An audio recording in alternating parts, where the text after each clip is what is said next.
Buenas noches, Juan Carlos. Pues muy buenas noches, un enorme placer volver a estar contigo en este programa tan excelente que tenéis, en esta función tan extraordinaria que hacéis de divulgación. Y evidentemente vamos a intentar hablar un poquitín de lo insólito que al fin y al cabo es lo que nos ocupa nuestras vidas. Vos, a pesar de estar con esto todo el tiempo y hace mucho tiempo, ¿te siguen sorprendiendo cosas o cosas que ya conocés, las seguís viviendo con un gran asombro? ¿Me explico? Evidentemente sí. Y evidentemente sigues descubriendo cosas nuevas, distintas, raras, extraordinarias, que no habías conocido hasta el momento. Y como siempre estarán aquellas 3, 4, 5, 6 preguntas de quiénes somos, dónde venimos, a dónde vamos, el por qué y el para qué estamos aquí, todas estas preguntas que nadie jamás todavía hasta hoy en día han podido responder. Siempre que existan esas eternas preguntas, siempre existirá el misterio, porque nosotros mismos en sí somos misterio. Sí, justamente, Juan Carlos, de los miles de disparadores que podríamos tomar, a ver, realmente no hay ninguna certidumbre, termina siendo en el fondo para Juan Carlos Baruque. Todo termina siendo fe en materia de, por ejemplo, nos morimos y ¿a dónde vamos? No hay nada justamente de tu experiencia con lo paranormal o de la investigación de la experiencia de los otros que permita decir, bueno, por lo menos habrá 10 posibilidades, pero hay una de que nos morimos y puede pasar esto. O sea, se lo certifico, ¿eh? No se Ya, puede. pero es que nadie ha venido del otro lado para decirte que hay algo en el otro lado. Y es una esperanza el creer que puede haber una vida más allá para esa desazón que te puede causar el pensar que dejas de ser, de existir, de sentir. Entonces, esa desesperación, esa angustia que puede llegarte a embargar todo tu persona, se puede paliar de algún modo pensando que hay una vida más allá. Y hay otra cosa que para mí yo considero importante. ¿Quién te dice a ti que para venir aquí o haber nacido aquí no has muerto en otro estado? ¿Vale? ¿Quién te dice a ti que esto no es un tránsito? ¿O quién te dice a ti que esto no es el infierno? Por ejemplo, yo conozco personas que hace muchos años decían que la vida es un castigo y la muerte un lujo, y que estamos en el verdadero infierno, que estamos aquí porque en otro estado de conciencia, de existencia, de vida, no hemos hecho las cosas como se debieran de haber hecho y estamos aquí pagando esa especie de purgatorio, ¿no? Para redimirnos de esas culpas que hemos hecho, de esas acciones que hemos hecho en otro estado de existencia. ¿Quién te dice a ti que esa gente no está en lo cierto y que nosotros estamos equivocados? Es que tenemos tantas cuestiones en la vida y tantas incógnitas en la vida que creemos que somos el centro del universo, cuando realmente somos menos que un pequeño granito de arena en una gigantesca playa, ¿no? Somos, iba a decir una mierda, no quería llegar a esos términos, pero para que nos entendamos, somos una puñetera miseria dentro de la creación, dentro del universo, dentro de lo que comprendemos como lo que somos, ¿no? En esencia. Dentro de nuestro cuerpo existen, o sea, nosotros mismos somos un multiverso, porque estamos formados de millones y millones de células. O sea, ni nosotros mismos somos una unidad, somos una multitud de unidades. Por lo tanto, nosotros mismos ya en sí somos un auténtico misterio, somos algo insólito, algo que ha desatado, por mucho que digan los grandes expertos, ha desatado o ha desarbolado toda la ciencia en el sentido de creación. Hemos dado saltos evolutivos de una manera increíble y de un modo sorprendente a la que nadie, que yo sepa, hoy por hoy, ha dado explicación alguna. Por lo tanto, estamos aquí, somos lo que somos y no sabemos si estamos en un estado de vida transitoria, si estamos en un estado de vida, y esta es una parte de ese estado de vida que cuando naces aquí has muerto en otro estado, cuando mueres aquí mueres en este estado y naces en otro estado, o yo qué sé. Es muy complicado, pero sí que está la esperanza, esa, la fe en la reencarnación o en el más allá, que te da ese sentido, no ese sentido realmente, que te paria un poquitín esa angustia que te puede causar el dejar de ser y de existir. Por eso nadie quiere, pienso yo, dejar esta vida por muy mal que lo esté pasando, porque es que no sabe si hay un más allá realmente. Y por otro lado lo veo coherente que no lo haya, porque entonces condicionarías tu existencia y tus acciones en esta vida sabiendo que habría una recompensa después. Por eso entiendo que no debemos de saber si realmente hay algo más allá. Es, como se dice, que no recuerdo exactamente, una expresión muy, muy buena, más o menos relacionada con lo que estás diciendo, de cuando se guarda un secreto, pero ese secreto en realidad está muy bien guardado. Está muy bien que sea así, que nunca se pueda saber, porque si se supiera, es como que haríamos trampa en algún sentido, algo por el estilo. No te acabo de entender muy bien lo que me acabas de explicar, pero evidentemente, exactamente, si conociéramos lo que hay más allá, no seríamos honrados con la trayectoria en este espacio de tiempo, ¿no?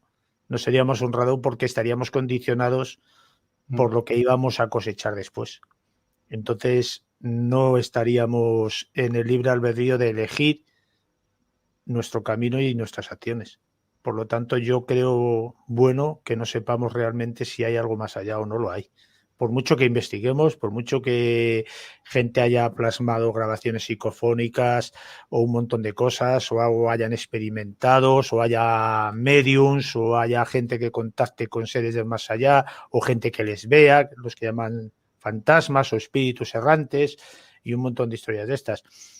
Por mucho que la gente lo vea y lo diga, yo pienso que no sabemos nada realmente. Y que esa experiencia de poder certificarte a ti mismo de que hay algo más allá es simplemente por lo que ya he dicho 2 o 3 veces.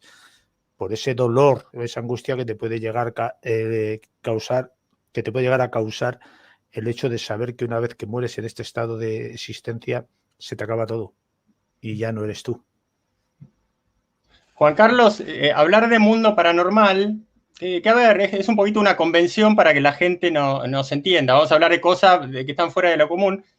Yo también a veces uso la palabra misterio, pero es como un... que no me gusta, no me cae bien, pues justamente mucha gente que usa esa palabra, por ahí está no tanto informando, no tanto educando, sino queriendo tener a la gente atrapada con la emoción de la curiosidad. Cosa que, además de que no me simpatiza, creo que no es bueno. No sé, crea como un lazo ahí medio que básicamente tiene que ver con mantener a la gente en cierto nivel humano, que podría ser mejor que el de estar pendiente a ver de esto de la emoción de la curiosidad, que bien llevada está muy bien, pero si la mantengo con, dicho de otra manera, yo tengo un amigo que dice, a mí los vendedores de misterios no me quieren porque yo les explico todos los misterios. Entonces, o dicho de otra manera, les arruino el negocio. No, pero es que eso es lo bueno. O sea, lo bueno es ir razonando todo aquello que no se puede explicar. O todo aquello que uno no puede explicar, porque el que tú no tengas la capacidad o los conocimientos necesarios en ese momento para poder analizar y explicar humanamente posible cualquier circunstancia que hayas vivido o haya vivido cualquier otra persona, no significa que sea algo extraordinario procedente de más allá. Entonces, esa gente que tienen esa capacidad o esos conocimientos de demostrar que lo que se ha vivido, se ha experimentado, se ha sentido en algún determinado momento es algo lógico dentro de la especie humana, hay que alabarles y hay que aceptarles y tienen que estar ahí. Tienen que estar ahí porque son los que te hacen ver lo que verdaderamente es extraordinario y dónde estás equivocado. Porque que tú, vuelvo a repetir, que tú no sepas dar explicación a un determinado fenómeno no significa que ese fenómeno sea extraordinario y provenga del más allá. A lo mejor hay personas que tienen esa capacidad o esos conocimientos necesarios para explicarte, pues esto se ha producido por esto, por ejemplo, las famosas bajadas de temperatura en determinados momentos y en determinados lugares. De repente estás a 30 y tantos grados y te baja la temperatura hasta el punto de que puedes echar vaho por la boca. Pues ese fenómeno fisiológico que se ve, o sea, que se ve, que se nota, quiero decir, a lo mejor tiene una explicación científica. Y si viene alguien y te lo explica, no tienes que extrapolar más allá. Mientras no se pueda explicar de una forma razonable y humana, tienes que tener la capacidad de poder pensar que es algo extraordinario procedente de otro más allá.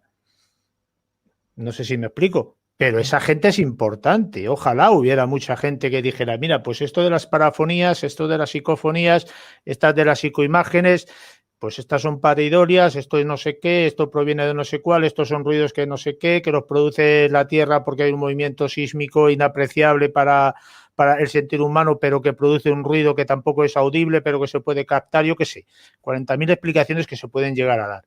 Y eso es bueno, porque no todo es misterio, pero hay una parte del misterio que es el inexplicable, que es el que buscamos los demás. Ese misterio que daría la explicación o el razonamiento del por qué estamos aquí, para qué y a dónde vamos. Pero hay que descartar, evidentemente, todo lo que es humanamente explicable. Yo estoy de acuerdo con todo eso. De hecho, yo soy muy escéptico. Creo que ya lo he dicho alguna vez. Yo creo que no existe persona más escéptica que yo. Y es por eso que quizás busco siempre lo insólito, que lo insólito es todo, no es solamente el mundo del misterio. Lo insólito es todo, porque todo es insólito. Yo busco eso, precisamente, para intentar dar explicación a lo que no sabemos que somos. Juan Carlos, justamente dentro de esto del mundo de lo paranormal, del misterio, de lo invisible, a ver, hay muchos casos especiales como para a ver, sacarte una palabra de cada uno de ellos. Por ejemplo, ¿a dónde claramente viste un fraude? No, este tipo me está mintiendo. O por otro lado, ¿dónde viste un tipo que estaba muy convencido de que estaba queriendo mostrar y demostrar un hecho paranormal a nivel científico, si se quiere, pero que hayas visto que estaba equivocado, por caprichoso, por ignorante, por fanático? O por sacaperras, ¿no? Por ejemplo. Pero disculpame, eso es una expresión española de la que todos los días descubro alguna nueva. Sacaperras son una especie de sacadineros de estafadores, ¿no? Que se aprovechan de los demás para obtener un beneficio. Yo siempre cuento la experiencia que tuve aquí en Valladolid de aquí de España, de la capital de Castilla y León. Siempre cuento una experiencia que tuve con una especie de sanador. Yo por aquel entonces tenía unas determinadas deficiencias a nivel gástrico y bueno, pues nos recomendaron ir allí y dimos una vuelta por los alrededores hasta que llegó la hora de entrar y nos encontramos con unas personas que estaban también allí, una gente que estaban tomándose unos vinos, pues lo normal, ¿no? Que luego, curiosamente, el que se estaba bebiendo los vinos era el sanador, que está en su derecho de beber vino, yo no lo discuto. Cuando entramos en aquel local, te hacen como una especie de introducción, te cogen el nombre, determinados datos y como que interrogan. No te interrogan así de una manera directa, pero sí que te preguntan ¿por qué vienes aquí? ¿Qué te pasa? ¿Qué te ocurre? ¿Qué te duele?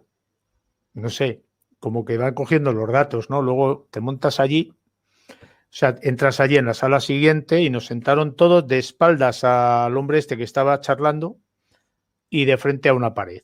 Recuerdo que era una salita muy pequeñita de apenas 6-7 metros cuadrados y estábamos allí unas 10-15 personas. Y el hombre detrás de todos y nosotros mirando hacia la pared. Lo primero que nos hizo es que nos santiguáramos. Evidentemente yo no me santigüé y me echó la bronca. Yo decía, digo, si yo vengo aquí a que si creer en Dios o no creer en Dios, no tienes por qué marcar la señal de la cruz, eso va dentro de ti. Pero bueno, al final me tuve que santiguar. Total, que después de la charla que echó, la película que nos contó y toda aquella movida, nos hizo pasar uno a uno a una salita que tenía al otro lado, a un lado de la habitación, donde te hacían meter los pies, o por lo menos eso me lo hicieron a mí, meter los pies dentro de una especie de palangana, no sé si sabes lo que es, un recipiente ahí con agua tibia y sal. Y se puso así como en plan, espérate que soy vidente y tienes este problema, tienes este problema, tienes este problema. Y yo con cara estoy hablando de hace muchos años, entonces yo era más aguerrido en el sentido de que era menos mensurado, tenía menos paciencia. Yo decía para medio, pero si se lo he dicho a la chica que estaba en la entrada, ¿qué me estás contando? ¿No?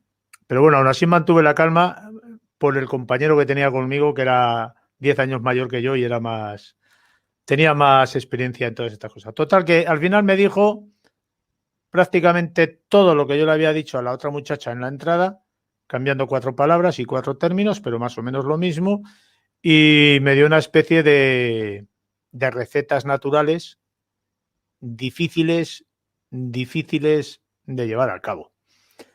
Y total, que yo me salía de allí, te vuelvo a decir, yo era muy aguerrido en aquel entonces porque era muy joven y me salía con una sonrisa irónica que no me sostenía nadie. Y cuando salimos por la salita donde había dado la charla, nos salimos por donde habíamos entrado y la señorita claro, fuimos a decir que se debía, dice, Dice, no, dice, solamente es la voluntad.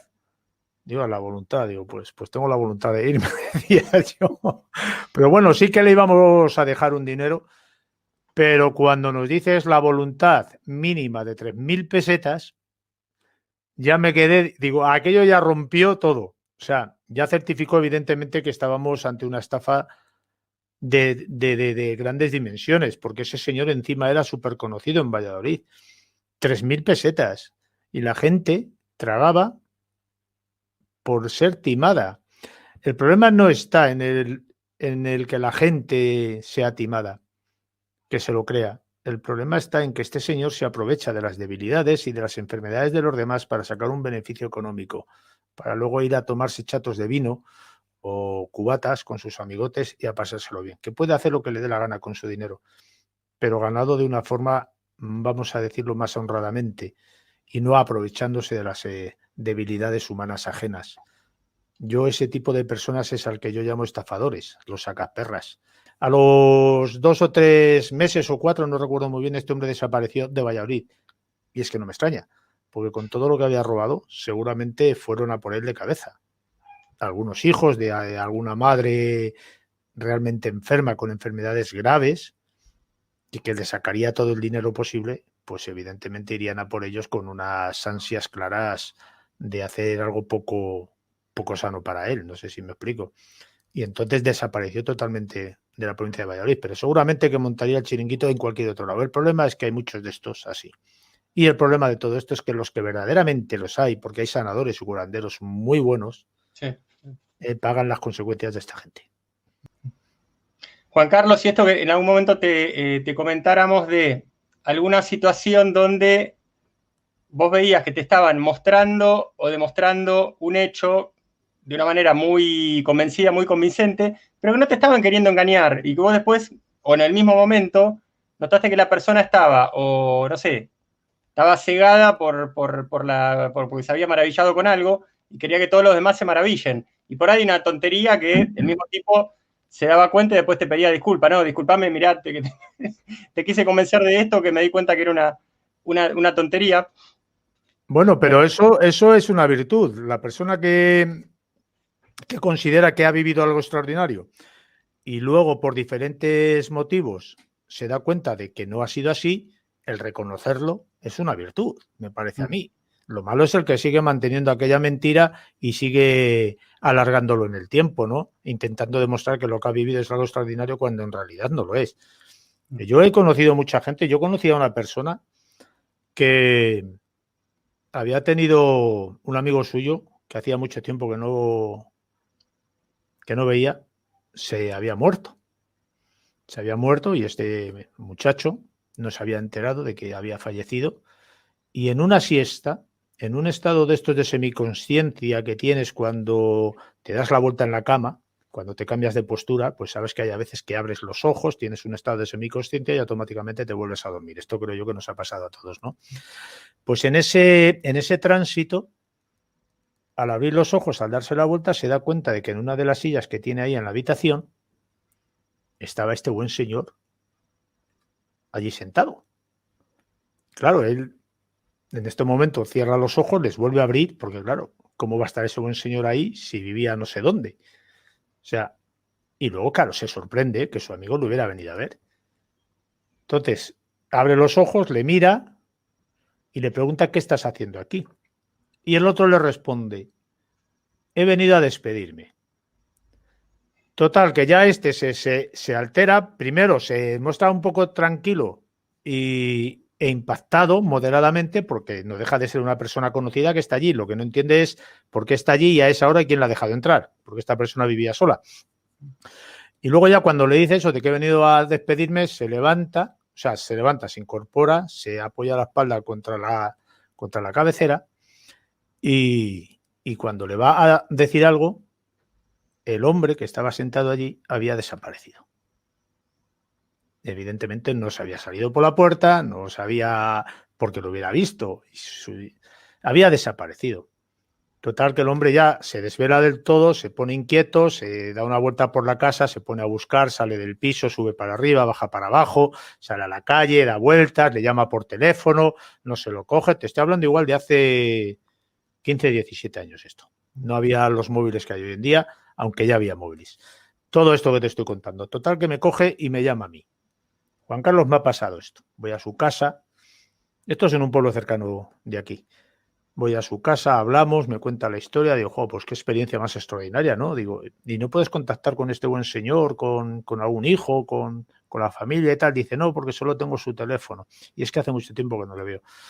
Total, que después de esto, pues lo dejamos así. Evidentemente, allí en la casa no había nadie, ni le había encontrado él, ni lo encontramos después, cuando yo llegué, que yo tardé igual 1 hora, 2 horas en llegar.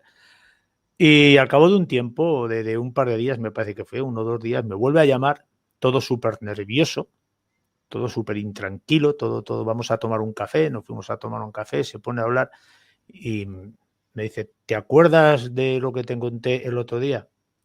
Le dije, sí, como no me voy a acordar de eso, es una experiencia extraordinaria que en cierto modo hasta me das envidia, ¿no? Porque vivir una experiencia así a mí me parece extraordinario. Y me dice, pues es que se había muerto. Digo, ¿qué me cuentas? Se había muerto, ese hombre se había muerto, pero no se había muerto el día que le fue a visitar. Se había muerto una semana antes.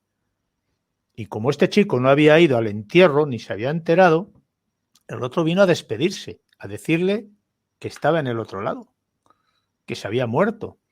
Tú fíjate lo extraordinario del asunto, ¿eh? Se había muerto hacía una semana y se le apareció a este chico en su cama creo que era julio o agosto, no me acuerdo bien, era una época estival. Y se le había aparecido en su cama a decirle que había venido a despedirse. No me acuerdo exactamente las palabras, porque ya te digo que hace muchos años, pero yo te estoy contando más o menos la experiencia tal y como me la contó él. Las palabras a lo mejor varían una de otra, pero la conclusión es que el otro había venido a despedirse de su amigo porque su amigo no se había enterado que se había muerto y no había podido ir al entierro a despedirse de él. Tú fíjate la extraordinaria circunstancia, que para mí este tipo de circunstancias son las que tienen una muy difícil explicación lógica. Yo sé que cada tanto, Juan Carlos, sigo teniendo sueños con sensaciones físicas. Pero bueno, eso no quita que me despierto y no digo, lo que acabo de vivir. No, digo, no, lo que acabo de soñar. Yo todavía, gracias a Dios, confíen en mí, estoy más o menos en tiempo y espacio. Pero a veces hasta en los sueños pasa eso. Uno siente que, no sé, me tengo que poner a pensar ahora. Siente que toca, siente temperatura, siente que abraza. La verdad que es increíble. Y ahora me acuerdo que yo tuve un compañero en la secundaria que se puso a joder, porque realmente no fue a jugar, fue a joder, porque casi se muere, con algo que por lo menos en Argentina le llamábamos juegos de química, que no sé si en España existe también para Sí. los niños, esto de los juegos de química, y no sé qué se mandó el chico, que se desmayó, se descompuso y se podría haber muerto. Y me acuerdo que él contaba, cuando se estaba recuperando, que había soñado que veía elefantes y que los tocaba. O sea, directamente o sea, evidentemente, de todo lo sabemos, no hace falta que sea por experiencia propia, que hay cosas que se llaman psicoactivas, psicotrópicas, que te pueden llegar a deformar la sensación de la realidad. Es como que tocan ciertos circuitos que son medio como el punto de contacto entre, no sé, entre cuerpo y mente, o como cada uno le quiera llamar, por el cual desde una sustancia, sentís que estás viviendo algo porque te tomaste una sustancia. Bueno, algo que le pasa al ser humano nomás, le pasará a otro, no sé, pero bastante raro. Mira, si me permites, te voy a contar una experiencia muy parecida a la que te he contado ahora, pero hace muchísimos años más, ¿no? Sí, por Estaba una supuesto. persona en el puesto de la Cruz Roja de un pueblo de Palencia, en venta de baños, y tuvo una experiencia. Este buen señor era entonces un novato y dormía en la cama del novato que se llamaba allí, y para tener acceso al teléfono por si había una emergencia. Fíjate los teléfonos de hace pues igual 30 y tantos años. Fíjate qué teléfonos había entonces, ¿no? De estos que daban la ruedecita y todo esto. Y este se despertó, pues no sé qué hora de la madrugada serían, las 3 o entre las 3 y las 4 de la madrugada, según me contó él. Y entonces, para tener acceso al teléfono, él dormía en una cama, en un rincón, y al otro lado estaba el despacho del director, separado por unas cristaleras. Una de las cristaleras había sido quitada para con la mano poder alcanzar el teléfono y atender la llamada rápidamente por si había alguna urgencia a la que atender con la ambulancia, ¿no? Todo bastante claro, creo yo. Y entonces así no hacían esas imaginarias y todos estaban durmiendo por la noche. Entonces, en el momento que sonaba el teléfono, cogía el teléfono, atendía la llamada y todos corriendo al accidente o a lo que hubiera pasado. ¿Qué le pasó un día a este hombre? En ese semiestado que te he contado antes, más o menos, en esa transición en el que te das la vuelta de un lado a otro, pues este chico tenía unos 18 años, porque estaba haciendo la mili, unos 18, 19 años, por ahí. Abrió los ojos y vio en el otro lado, donde estaba el teléfono, a una persona de pies con un determinado peso, con una camisa azul, no, perdón, con una chaqueta azul, de este color azul más o menos, una chaqueta de entretiempo que se llama aquí, ¿no? Sí. Y claro, el chico este se sorprendió en ese estado de semiconsciencia y le preguntó en ese estado, dice, ¿qué estás haciendo tú ahí? El hombre este, que ya tenía una determinada edad, le estaba mirando fijamente y no gesticulaba ni le dijo palabra alguna. Entonces, al no recibir respuesta, este muchacho se incorporó en la cama y le preguntó que tú qué estás haciendo ahí, porque no era normal que estuviera, y menos a esas horas de la mañana. Y menos un desconocido, claro. Total, que sigue sin contestarle y le va a hacer así con la mano, para decir que qué estás haciendo ahí, como para agarrarle y decirle, oye, que qué estás haciendo ahí. Y su sorpresa fue que al hacerle esto con la mano le atravesó todo el cuerpo, como que el cuerpo fuera inmaterial, como si fuera una especie de nube, de humo o algo que estuviera ahí, pero con esa figura humana que te estoy mencionando, ¿sabes? Le atravesó así todo el cuerpo con la mano y se desvaneció. El chaval entró en un estado de nerviosismo tremendo, se levantó, dio las luces. Una cosa que se me olvidó mencionar. La habitación donde estaba el teléfono estaba extraordinariamente iluminada. Total, que se pone nervioso cuando le atraviesa con la mano, se desvanece, se pone nervioso, se levanta, da todas las luces, da la vuelta, sale por una puerta y entra por la otra, que estaba al lado, evidentemente, y allí no había nada. Y la luz ya estaba apagada. O sea, dio la luz del despacho y allí no había absolutamente nada. Era un recinto aquel que tenía varias habitaciones y al fondo tenía una habitación de unos 50, 60 metros cuadrados donde hacían reuniones. Allí se levantaron todos, estuvieron mirando por todos los lados y allí no había nada, ni nadie que no fueran ellos. Esto me parece una experiencia extraordinaria, pero es que estamos hablando de que, a lo contrario del caso que te he contado antes, sí. Este ya estaba despierto, ya estaba consciente, porque la intención de ir a tocarle era cuando él ya estaba en estado, ¿sabes? Cuando ya estaba despierto, ¿sabes? Y cuando fue a tocarle, fue con la intención de llamarle la atención y decir, oye, que me respondas, ¿no? Que te estoy haciendo una pregunta, que qué estás haciendo ahí, ¿no? Y cuando le atravesó con la mano, pues evidentemente, vamos, yo si me pasa a mí, salgo corriendo. O sea, le va a ir a buscar, agarro la puerta de la calle y me voy. Ya vendré. ¿Sabes? A mí me pasa eso y yo salgo corriendo. O sea, te quiero decir que el estado ese de semi-inconsciencia ya había desaparecido y estaba totalmente en un estado de vigilia. Una experiencia me parece súper extraordinaria. Y de una persona que me la contó bastante fiable, porque tú sabes que hay gente que inventa cosas, ¿no? Sí. Sí, realmente sí, nunca escuché algo semejante. Sí, sin que me haya pasado a mí, pero viste que a veces a uno no le pasan las cosas, pero le pasan a gente confiable y uno le transfiere a eso el hecho de que sea verosímil. Pero la cuestión de que en una casa se haya muerto alguien y que se nota que sigue dando vuelta, porque es muy, muy casual. Hasta que se murió no había cosa rara, se muere la persona y hay cosa rara. Y uno que tiende a pensar, y es este que se fue pero no se fue. Bueno, allí en la casa esa, de la primera experiencia que te he contado antes, en la casa esa, una determinada vidente, supuesta, no vidente, más bien sensitiva, llegó a afirmar, sin saber esto que yo te he contado, llegó a afirmar que veía pasar por el pasillo una especie de sombra, parecido a la foto que tenemos detrás aquí en el vídeo, ¿no?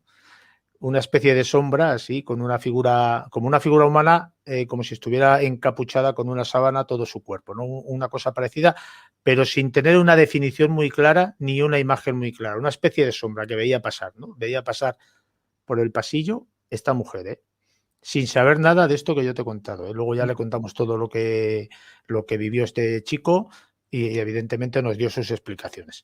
Pero la primera vez que pisó aquella casa, sin decirle absolutamente nada a esta mujer, nos explicó que había visto pasar una sombra por el pasillo, o sea, cruzar desde la habitación donde estaba este muchacho a la otra habitación que estaba enfrente. Ahí lo dejo. Yo, como no lo he visto, no lo puedo ni afirmar ni desmentir, pero me parece extraordinario que tuviera esa capacidad de recepción sobre este determinado ente sin saber que el otro había tenido la otra experiencia.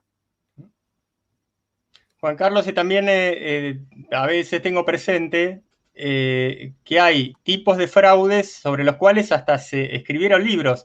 Yo me acuerdo cuando era niño, me prestaron un libro que se llamaba Los fraudes espiritistas. Y yo me acuerdo bien que estaba escrito por un sacerdote y creo que me puede acordar el nombre. Creo que era Padre Quiles. Lo que pasa es que no estoy seguro si Padre Quiles me viene por otra cosa, por un cura sanador de Argentina, no sé. Pero bueno, que había un libro escrito por un cura, se llamaba Los fraudes espiritistas, que lo leí, que estaba interesantísimo. Eso me acuerdo bárbaro. ¿Qué te genera esto de el fraude y el espiritismo?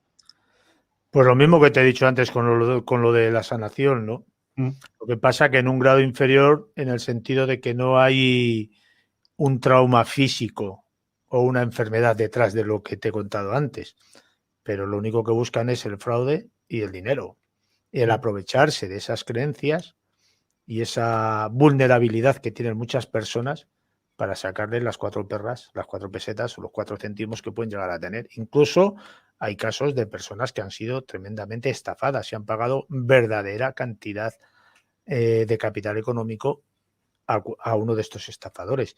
Yo me parece que, como en todas las cosas de la vida, en todas las facetas, en todas las profesiones, hay gente honrada y hay gente hijo de puta, para que se me entienda bien.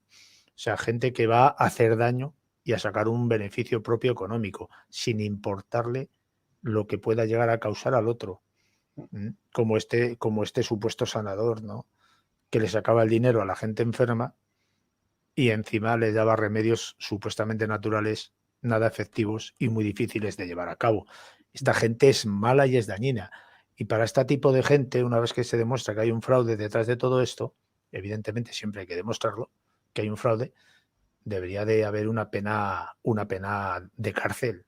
Esta gente no puede salir y tener una... No, ahora paga usted una multa, sí, una multa. Y el daño que has podido causar a una persona enferma oncológica, porque ¿cuántos de estos han dicho ya estás curada de cáncer?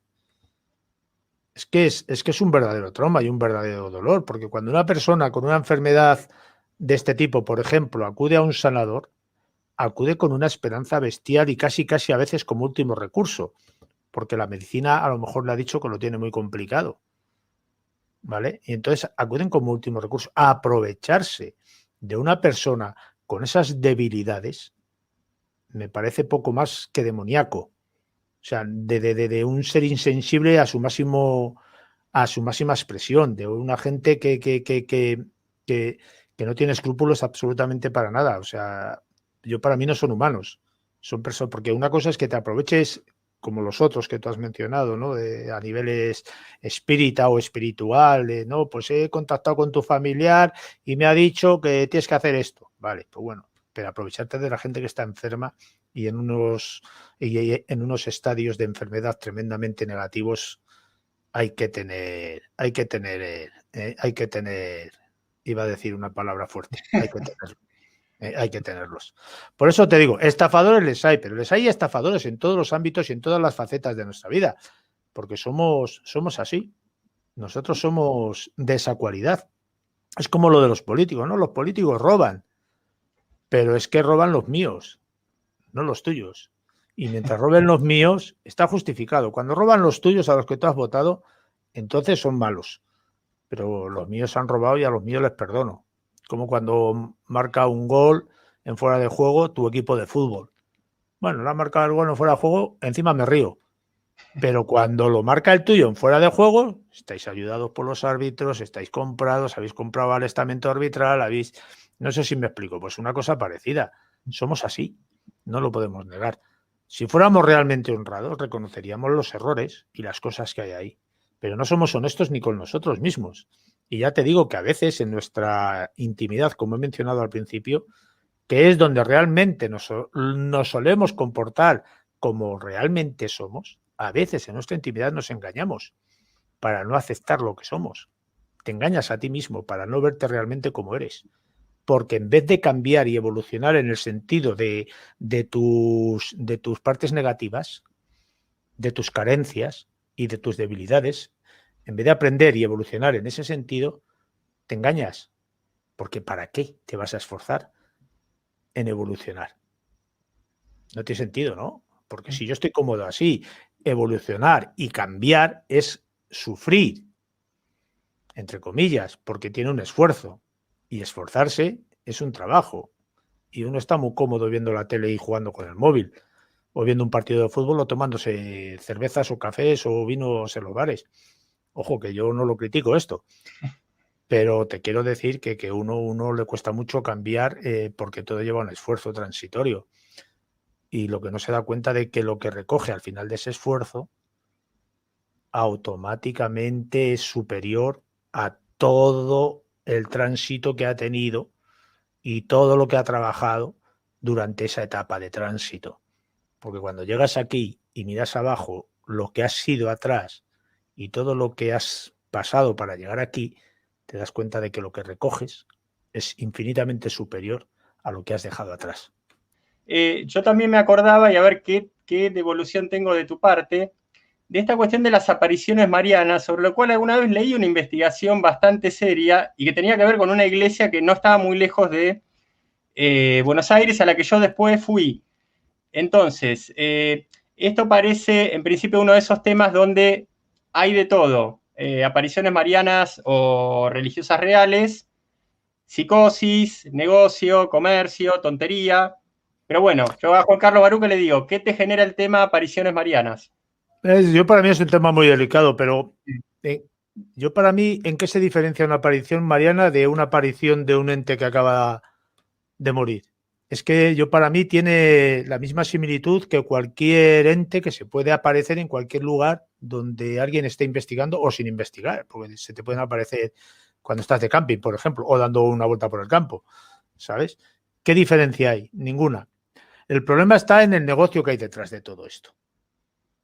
Ese es el verdadero problema que hay, porque la mayoría de las apariciones marianas, sean reales o no sean reales, las que certifica la Iglesia, lleva implícito un negocio y un dinero.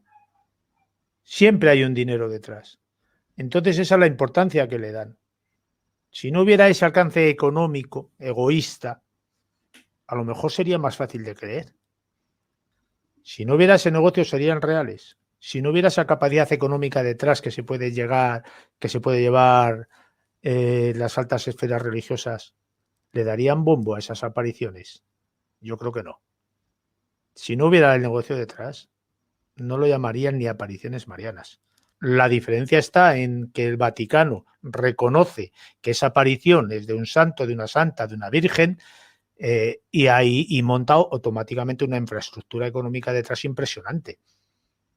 Si no hubiera ese negocio, ¿darían por cierto que eso es una aparición mariana?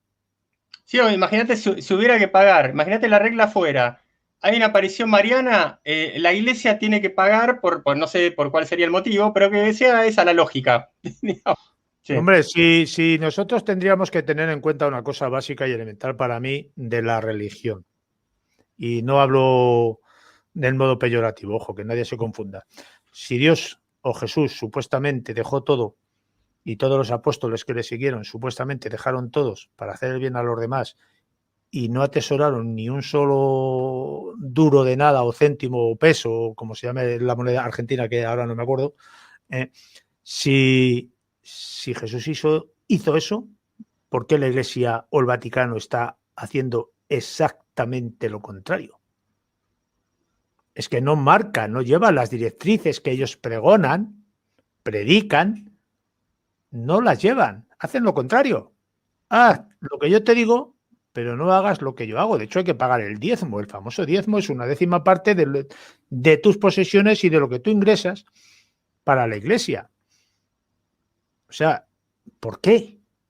Si tú quieres seguir el ejemplo y el camino de Jesucristo, lo que no tienes que hacer es tener grandes alardes físicos ni grandes alardes económicos. Y si tienes alardes económicos, no tengas bancos ni empresas. Y si tienes empresas y bancos, utiliza el dinero para los millones y millones y millones y millones y millones de personas que hay en el mundo que se mueren de hambre y que no tienen que llevarse a la boca. Ese no es el camino que creo yo que Cristo dictaminó, lo de dictaminó entre comillas. Ese no es el camino. O sea, mientras haya gente pobre y gente que se esté muriendo, ¿cómo tienes la poca vergüenza de tener un banco lleno de dinero?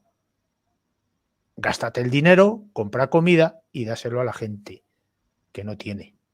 Eso es lo que yo creo que debía de ser o que Cristo en su momento predicó y no todo lo contrario. Bueno, si a alguien le llamara la atención, por ejemplo, ¿qué tiene que ver, cómo se puede relacionar, preguntarle a Juan Carlos por las apariciones de Fátima, ¿cómo se llamaba?